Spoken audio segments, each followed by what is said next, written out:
ആളുകൾ ഇതുപോലെ ഇറങ്ങി നിന്ന് അമ്മമാരും സഹോദരിമാരും ഒക്കെ ഇറങ്ങി നിന്ന് അവരുടെ സ്നേഹം പ്രകടിപ്പിക്കുമ്പോൾ അത് കാണാത്തതുപോലെ പോകാൻ മനസ്സനുവദിക്കാത്തത് കൊണ്ട് എല്ലായിടങ്ങളിലും ഒന്ന് നിർത്തിയിട്ടാണ് വന്നത്. അതിൻ്റെ പേരിലാണ് ഇത്രയും വൈകിയത്.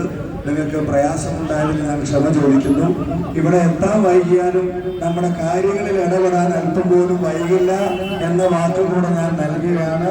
നിങ്ങളുടെ എല്ലാവരുടെയും സ്നേഹം ഉണ്ടാവണം, എല്ലാ പിന്തുണയും ഉണ്ടാവണം. ഈ 26-ാം തീയതിക്കുള്ളിൽ പരമാവധി ആളുകൾ നിങ്ങൾ ബന്ധപ്പെട്ട് നമുക്ക് വോട്ട് ചോദിക്കണം.